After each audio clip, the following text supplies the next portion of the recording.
Washington for jobs and freedom के दौरान दिया गया ये भाषण सिर्फ कुछ पन्नों पर लिखे शब्द नहीं थे, ये तो पलट कर रख देने वाला एक बहुत बड़ा टर्निंग पॉइंट था। तो चलिए इसकी गहराई को समझते हैं।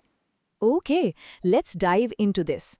डॉक्टर किंग का यह ऐतिहासिक भाषण सीधे सीधे नस्ल भेद को जड़ से उखाड़ फेंकने की एक बहुत ही बेबाक मांग था। उन्होंने अफ्रीकी अमेरिकियों के लिए नागरिक और आर्थिक अधिकारों की पुरजोर वकालत की। और ध्यान दीजिए, ये कोई मामूली सी गुजारिश नहीं थी, बल्कि अपने बुनियादी हक का एक बेहद मजबूत दावा था। अब इस बेहतरीन भाषण के जादू को डिकोड करने के लिए हम इसे 3 अलग-अलग लेंस से देखेंगे। पहला, रूपकों यानी मेटाफर्स की ताकत। दूसरा, उस समय का वो ऐतिहासिक संदर्भ जिसने इसकी नींव रखी। और तीसरा, डॉक्टर किंग का वो आइकॉनिक बयानबाजी का सपना। ये विश्लेषणात्मक ढांचा हमें बताएगा कि आखिर इस भाषण ने इतना गहरा असर कैसे छोड़ा। तो ये रहा हमारा आज का रोड मैप। सबसे पहले हम ऐतिहासिक संदर्भ देखेंगे, फिर रूपकों की ताकत को समझेंगे, उसके बाद उस बयानबाजी के सपने पर बात करेंगे और आखिर में स्वतंत्रता की गूंज के साथ इसे समेटेंगे। शुरुआत करते हैं हमारे पहले भाग से, ऐतिहासिक संदर्भ और 1963 की वो बेहद जरूरी तत्परता। आखिर उस साल ऐसा क्या था कि इस भाषण ने पूरी दुनिया को झकझोर कर रख दिया। जरा इस टाइमलाइन पर गौर कीजिए। 1863 में अमेरिका में मुक्ति उद्घोषणा पर हस्ताक्षर हुए थे, जिससे लगा था कि दास प्रथा अब खत्म हो जाएगी। लेकिन जरा सोचिए, पूरे 100 साल गुजर जाने के बाद भी 1963 की सच्चाई क्या थी। जैसा कि डॉक्टर किंग ने खुद कहा था, नीग्रो अभी भी आज़ाद नहीं है। अलगाव और भेदभाव तब भी समाज की एक बहुत ही कड़वी हकीकत बने हुए थे। इसी 100 साल के लंबे और निराशाजनक अंतर ने 28 अगस्त 1963 के इस मार्च ऑन वॉशिंगटन को इतना क्रिटिकल बना दिया था। अब आते हैं दूसरे भाग पर, रूपक यानी मेटाफर की ताकत। डॉक्टर किंग सच में शब्दों के जादूगर थे और उन्होंने अपने तर्कों को इस तरह बुना कि वो सीधे लोगों के दिलों में उतर गए। उदाहरण के लिए उन्होंने एक बहुत ही कमाल के शब्द का इस्तेमाल किया, प्रॉमिसरी नोट, यानी एक तरह का वचन पत्र। उन्होंने समझाया कि अमेरिका का संविधान एक प्रॉमिसरी नोट की तरह है, जिसने हर एक नागरिक को बराबरी का वादा किया था। लेकिन अश्वेत नागरिकों के मामले में अमेरिका ने इस वादे पर डिफॉल्ट कर दिया था, जैसे कोई अपना कर्ज चुकाने में नाकाम हो जाए। उन्होंने अपने हक को किसी भीख की तरह नहीं, बल्कि एक बकाया कर्ज की तरह पेश किया।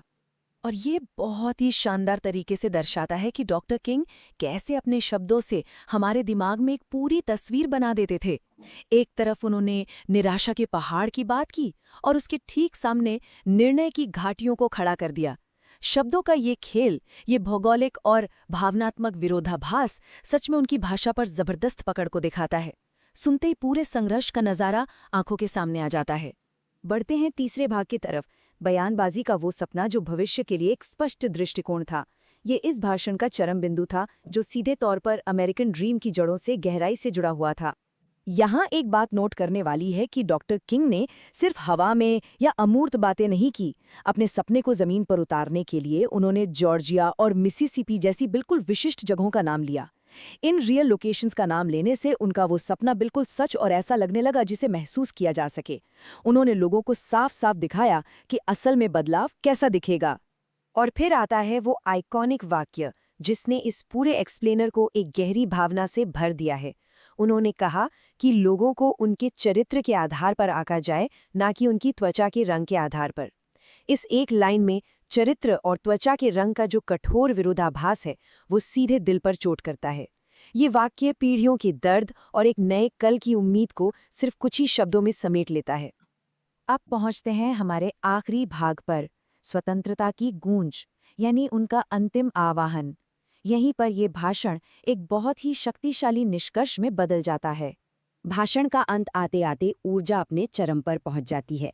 डॉक्टर किंग ने एक ऐसे भविष्य की कल्पना की जहां आज़ादी देश के हर एक कोने से गूंजती हो।